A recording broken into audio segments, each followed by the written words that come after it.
नमस्कार, मैं डॉक्टर रजनी मीना आज की कक्षा बीए पार्ट फर्स्ट ईयर के पॉलिटिकल साइंस के विद्यार्थियों के लिए रखी गई है। और आज हमारे अध्ययन का विषय है नारीवाद, जिसे फेमिनिज्म भी कहा जाता है। नारीवादी आंदोलनों के विषय में आज हम चर्चा करेंगे।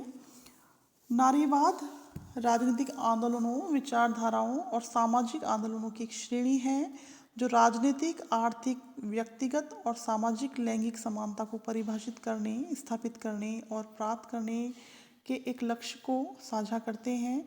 नारीवाद लिंग के आधार पर होने वाले भेदभाव का विरोध करता है। नारीवादी सिद्धांतों का उद्देश्य लैंगिक असमानता की प्रकृति एवं कारणों को समझना और इसके फलस्वरूप पैदा होने वाले लैंगिक भेदभाव की राजनीति और शक्ति संतुलन के सिद्धांतों पर इसके असर की व्याख्या करना है। अर्थात जो नारीवादी सिद्धांतों का उद्देश्य क्या है?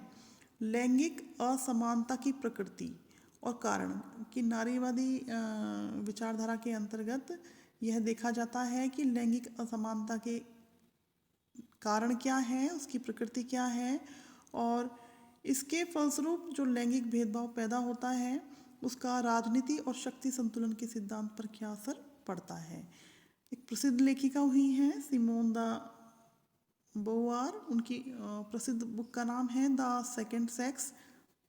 इसके अंतर्गत उन्होंने उल्लेखित किया है कि स्त्री जन्म नहीं लेती बल्कि जीवन में बढ़ने के साथ बनाई जाती है। अर्थात स्त्री पुरुषों के समान ही जन्म लेती है, किंतु उसकी परवरिश इस प्रकार से होती है कि उस पर बहुत सारे नैतिक दायित्व और आचरण के जो नियम हैं वो आरोपित कर दिए जाते हैं। नारीवादी आंदोलन की समर्थक महिला अधिकारों पर जोर देती हैं और राजनीतिक अधिकार, आर्थिक अधिकार, प्रजनन संबंधी अधिकार, घरेलू हिंसा का विरोध, समान वेतन संबंधी अधिकार इत्यादि इनके प्रमुख मुद्दे हैं कि सभी महिलाओं को पुरुषों के समान राजनीतिक अधिकार मिलने चाहिए, आर्थिक अधिकार मिलने चाहिए, प्रजनन संबंधी अधिकार, सुविधाएं इत्यादि मिलनी चाहिए। घरेलू हिंसा का ये विरोध करते हैं कि नारी के प्रति जो पुरुषों के द्वारा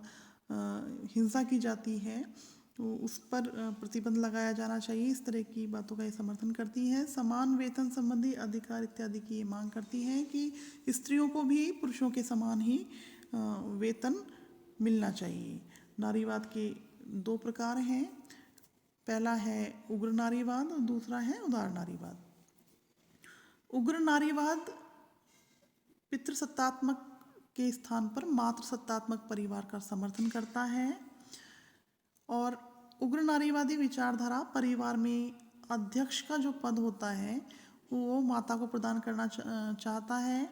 और उग्र नारीवाद के समर्थक जो महिलाएं हैं या लोग हैं उनका मानना है कि पितृसत्तात्मक परिवार की जगह मातृसत्तात्मक परिवार होने चाहिए। सिमोन द बोवार नारीवादी लेखिका ने भी अपनी पुस्तक में इसी प्रकार के विचारों का समर्थन किया है। उदार नारीवादी विचारधारा इसका एक और प्रकार है जिसके अंतर्गत स्त्री एवं पुरुषों को समान अधिकार देने की बात की गई है। स्त्री एवं पुरुष दोनों को समाज में बराबर हक मिलना चाहिए, अतः स्त्री पर पुरुष का वर्चस्व स्वीकार नहीं किया जा सकता। जैसे उग्र नारीवाद के अंतर्गत हमने देखा कि पुरुषों के स्थान पर स्त्रियों की सत्ता को स्थापित करने की इसमें बात कही गई, किंतु जो उदार नारीवाद है इसके अंतर्गत पुरुषों को और स्त्रियों को समान माना गया है और समान अधिकार देने की बात कही गई है। और यह उदार नारीवाद भी स्त्री पर पुरुष का वर्चस्व स्वीकार नहीं करता। इसी प्रकार से हम देखते हैं कि मेरी वेस्टनक्राफ्ट ने अपनी पुस्तक महिला के अधिकारों का औचित्य, इनकी बुक का नाम है महिला के अधिकारों का औचित्य, इसके अंतर्गत उन्होंने कहा कि मैं यह नहीं कहती कि पुरुष पर स्त्री का वर्चस्व स्थापित हो, ज़रूरत इस बात की है कि स्त्री स्वयं अपने बारे में सोचने, विचारने और निर्णय लेने के अधिकार रखें। इन्होंने कहा कि प्रत्येक स्त्री को अपने बारे में निर्णय खुद लेने चाहिए और अपने बारे में सोचने और विचारने का अधिकार स्त्री का स्वयं के ऊपर खुद का होना चाहिए। कार्टे मिलेट ने अपनी बुक सेक्सुअल पॉलिटिक्स में स्पष्ट किया कि महिलाओं को राजनीतिक, निजी व सार्वजनिक क्षेत्रों में सक्रिय रहना चाहिए।